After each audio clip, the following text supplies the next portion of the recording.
Salami, ადამიანების განწყობებზე ცოტა გამიჭირდება საუბარი, მე ჩემს განწყობაზე შემიძლია ვილაპარაკო.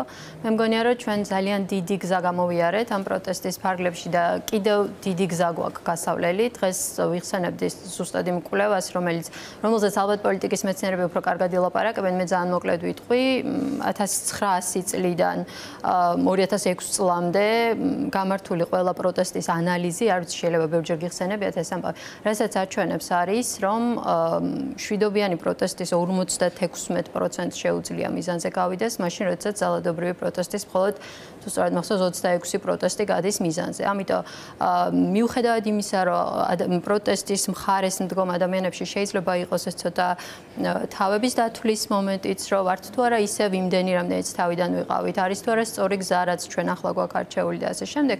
მიუხედავად იმისა, რომ ასეთი ნიშნები შეიძლება განწყობები გნებავთ, შეიძლება დავიჭიროთ აქ-აიქ მე მგონია, რომ გზა, რომელიც ჩვენ გვაქვს არჩეული, მშვიდობიანი პროტესტის გზა არის სწორი სტრატეგია, უბრალოდ სწორი გზა, უბრალოდ ამ პროცესში გონია, რომ შეგვიძლია სტრატეგიების გაუმჯობესება და ამ სტრატეგიების გაუმჯობესებაში ვგულისხმობ თუნდაც იმას, რომ ბოლო ერთი კვირის განმავლობაში დაიგეგმა დიდი აქციები. მაგალითად იყო 15 თებერვალს, ხო, დიდი აქცია, რომელიც ისევ დაგვანახა, რომ ჩვენ ბევრნი ვართ, ვინც ვაპროტესტებთ, შეიძლება ყოველდღე არ ვიყოთ ქუჩაში და ეს არის ძალიან ჩვეულებრივი ამბავი ამ ასეთი ხანგრძლივი პროტესტისთვის და ამახასიათებელი არის აღმავალი და დაღმავალი პერიოდები, ეს ძალიან ბუნებრივი ამბავია, ეს არ ნიშნავს, რომ პროტესტი რაღაც აღარა აქ ადამიანებს, ხო? სწორედ ამიტომ არის თუნდაც ამ კვლევიდან რომ ამოვიდეთ და გავაანალიზოთ ის ყველა წინააღმდეგობა, რომელიც ამ კვლევაში არის ასახული და ეს არის რამდენიმე ასეული წინააღმდეგობა მთელი ამ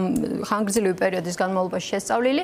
ამ წინააღმდეგობების ფარგლებში რა სტრატეგიებიც იყო გამოყენებული იმისთვის, რომ ეჩვენებინათ პროტესტის მონაწილეებს ერთმანეთისთვის, რომ ბევრნი არიან, მაგალითად იგივე სომხეთში რასაც აკეთებდნენ, როდესაც ცოტა მოგვიანებით არის ამ კვლევაში არ არის ასახული სომხეთის ამბავი.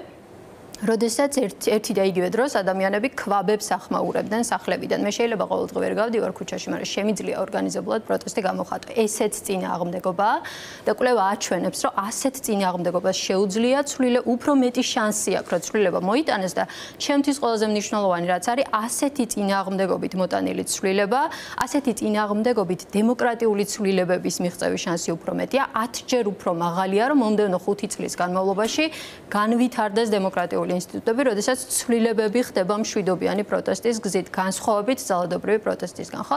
ერთადერთი ცოტა გამიგზავნა, მოკლედ შევაჯამებ ამ ნაწილს და ვიტყვი, რომ ძალიან მნიშვნელოვანია, რომ ჩვენ ვიპოვოთ სხვადასხვა გზა. მხოლოდ რუსთაველის გადაკეთვა არ არის პროტესტის ის ერთადერთი სტრატეგია, რაც ჩვენ გვჭირდება. მე მგონია, რომ სტრატეგიულად უკეთესი ვარიანტების შერჩევა შეგვიძლია, უკეთესი ფორმების შერჩევა შეგვიძლია.